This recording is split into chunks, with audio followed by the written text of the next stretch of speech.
परमाणु एवं अणु और परमाणु की संरचना सारा चीज़ बताएंगे। सबसे पहले जानते हैं कि परमाणु और अणु किसे कहते हैं। ध्यान से सुनेंगे क्योंकि हम लिखा नहीं देंगे, आपको वीडियो सुन के समझ करके ही लिखना है। पदार्थ का, कोई भी पदार्थ हो, पदार्थ का अत्यंत सूक्ष्म कण, पदार्थ का अत्यंत सूक्ष्म कण जिसे और विभाजित नहीं कर सकते हैं उसे परमाणु कहते हैं। मान लो एक बालू का कण लिए जिसको और टुकड़ा नहीं कर सकते हैं उसे हम परमाणु कहते हैं। फिर से, पदार्थ का अत्यंत सूक्ष्मतम कण जिसे और विभाजित नहीं किया जा सकता है उसे परमाणु कहते हैं। समझ में आ गया होगा सबको। नेक्स्ट, अणु किसे कहते हैं। तो ये यदि परमाणु है, ये छोटा सा कण, तो यहाँ देखिए बहुत छोटे छोटे कण है, तो इसका डिफिनेशन कैसे होगा। यही परमाणु यहाँ 1 2 3 इस तरह से है, तो इसका डिफिनेशन आपने से सोचिए इस फिगर के अनुसार। 2 या 2 से अधिक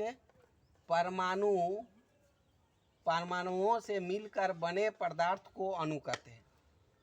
2 या 2 से अधिक परमाणुओं से मिलकर बने पदार्थ को अणु कहते हैं। याद हो जाना चाहिए सबको। फिर से, परमाणु किसे कहते हैं। पदार्थ का अत्यंत सूक्ष्म कण जिसे और विभाजित नहीं किया जा सकता है उसे परमाणु कहते हैं। अब यही सब पूरा परमाणु, बहुत सारे परमाणु मिल करके एक अणु का निर्माण होता है, तो अणु किसे कहते हैं। 2 या 2 से अधिक परमाणुओं से मिलकर बने पदार्थ को अणु कहते हैं। कंप्लीट हो गया परमाणु एवं अणु। आप जानेंगे कि ये परमाणु की संरचना कैसे होता है। परमाणु की संरचना जो मोस्ट इम्पोर्टेंट है, इस चैप्टर में आपका 2 चैप्टर को एक साथ पढ़ा रहे हैं जिसमें से आपका बहुत सारा क्वेश्चनों का आंसर मिलेगा। ध्यान से सुनेंगे और देखेंगे। नेक्स्ट आएंगे, अभी हम परमाणु की संरचना के बारे में हम बताने जा रहे हैं। ये आप फिगर देखिए, ये एक परमाणु है। इस परमाणु के जो बीचों बीच होता है उसे केंद्रक कहते हैं, यानी अर्थात उसे नाभिक कहा जाता है। तो इस परमाणु के नाभिक में कौन कौन स्थित होता है।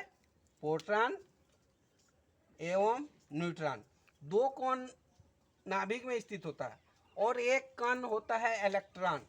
इलेक्ट्रॉन जो कि परमाणु के बाहरी कक्ष में होता है, और इसका काम होता है कि ये चक्कर काटते रहता है, अर्थात घूमते रहता है। परमाणु के बाहरी कक्ष में ये इलेक्ट्रॉन घूमते रहता है जो कि ऋण आवेशित होता है, और परमाणु के नाभिक में जो होता है वो प्रोटॉन और न्यूट्रॉन। प्रोटॉन धन आवेशित होता है और न्यूट्रॉन उदासीन होता है। उदासीन का अर्थ होता है इसमें कोई भी आवेश नहीं होता है। अब इसकी संरचना के बारे में ध्यान से सुनेंगे, आप लोग को याद हो जाएगा। इस फिगर को ध्यान में रख करके समझेंगे। परमाणु की संरचना लिखने के लिए आएगा आपका एग्जाम में 4 से 5 नंबर। परमाणु की संरचना का वर्णन करें, ये क्वेश्चन रहा, तो आंसर क्या लिखेंगे। परमाणु मुख्यतः 3 कणों से मिलकर बना हुआ है, इलेक्ट्रॉन, प्रोटॉन और न्यूट्रॉन। सबसे पहले लिखना है परमाणु मुख्यतः 3 कणों से मिलकर बना हुआ है, इलेक्ट्रॉन, प्रोटॉन और न्यूट्रॉन। इसके बाद प्रोटॉन और न्यूट्रॉन परमाणु के नाभिक में स्थित होते हैं तथा इलेक्ट्रॉन परमाणु के बाहरी कक्षों में चक्कर काटते रहता है। अब इनके आवेश के बारे में बोलना है। प्रोटॉन धन आवेश से आवेशित होता है, इलेक्ट्रॉन ऋण आवेश से आवेशित होता है तथा न्यूट्रॉन उदासीन होता है।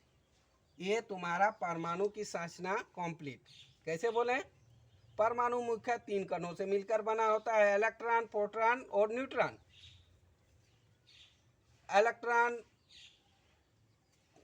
प्रोटॉन धन आवेश से आवेशित होता है, या इसका सबसे पहले आप लोग को लिखना है इसका कितने कणों से मिलकर बना होता है, कितने कण होता है, ध्यान से देखिए, एक कण। उसके बाद लिखना है कि आस्थान, आस्थान के बारे में। उसके बाद लिखना है आवेश। बस तीनों को चीज़ लिखना है, तीनों चीज़ को लिखना है। फिर से आइए, फिर से फ्रेश करते हैं। परमाणु मुख्यतः 3 कणों से मिलकर बना होता है, इलेक्ट्रॉन, प्रोटॉन और न्यूट्रॉन। प्रोटॉन और न्यूट्रॉन परमाणु के नाभिक में स्थित होते हैं तथा इलेक्ट्रॉन परमाणु के बाहरी कक्षों में चक्कर काटते रहता है। आवेश, प्रोटॉन धन आवेश से आवेशित होता है, इलेक्ट्रॉन ऋण आवेश से आवेशित होता है तथा न्यूट्रॉन उदासीन होता है। प्लस का अर्थ होता है धन आवेश और यहाँ माइनस का अर्थ होता है ऋण आवेश। बस हो गया। अब एक क्वेश्चन इसमें छूटा है कि परमाणु विद्युत उदासीन क्यों होता है। क्वेश्चन ये भी रहेगा कि परमाणु विद्युत उदासीन क्यों होता है। तो किसी भी परमाणु में कुल धन आवेशों की संख्या यानी कुल प्रोटॉनों की संख्या कुल इलेक्ट्रॉनों की संख्या के बराबर जब होता है तो परमाणु विद्युत उदासीन होता है। यही लिख देना है, कुल धन आवेशों की संख्या यानी कुल प्रोटॉनों की संख्या कुल इलेक्ट्रॉनों की संख्या के बराबर होने के कारण परमाणु विद्युत उदासीन होता है। ये कंप्लीट हो गया आपका। फिर से एक बार फ्रेश कर देते हैं, ध्यान से सुनेंगे। परमाणु मुख्यतः 3 कणों से मिलकर बना होता है, इलेक्ट्रॉन, प्रोटॉन और न्यूट्रॉन। प्रोटॉन और न्यूट्रॉन परमाणु के नाभिक में स्थित होता है तथा इलेक्ट्रॉन परमाणु के चारों ओर चक्कर काटते रहता है। प्रोटॉन धन आवेश से आवेशित होता है, इलेक्ट्रॉन ऋण आवेश से आवेशित होता है तथा न्यूट्रॉन उदासीन होता है। इसका अर्थ है कि कोई भी आवेश इसमें नहीं होता है। अब आइए कि इलेक्ट्रॉन, प्रोटॉन और न्यूट्रॉन जो होता है, इन कणों की खोज किसे कहते हैं। इसके लिए याद रखने के लिए एक छोटा सा ट्रिक आप लोग को दे रहे हैं। ईंट पर नाचे, ईंट पर नाचे, इस शब्द को याद रखेंगे तो आपको कभी भी इनके खोज करने वाले वैज्ञानिक का नाम रटने की आवश्यकता नहीं होगी। ईट, हर्षई, या दीर्घई देखिए ईट, तो इसमें इलेक्ट्रॉन, हर्षई दीर्घई से इसमें आ गया इलेक्ट्रॉन, दीर्घई माने इलेक्ट्रॉन। इलेक्ट्रॉन के बाद क्या है, टो, टो से क्या होगा, टॉमसन, यानी इसका फुल नाम है जे टॉमसन, यानी इलेक्ट्रॉन की खोज किसने की, टॉमसन। पर माने होता है प्रोटॉन और र माने रदरफोर्ड, तो यहाँ लिखे प्रोटॉन, प्रोटॉन की खोज किसने की, रदरफोर्ड। नो से आ गया न्यूट्रॉन, तो न्यूट्रॉन का खोज किसने की, चो है, यानी चेडविक।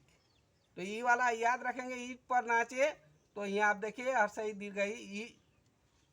दीर्घई है, तो यहाँ हो गया इलेक्ट्रॉन, और टो है यानी वैज्ञानिक का नाम टॉमसन, पो है अर्थात हो गया प्रोटॉन, तो इसका रो है तो वैज्ञानिक का नाम हो गया रदरफोर्ड, यहाँ नो है तो हो गया न्यूट्रॉन, और चो है तो चेडविक।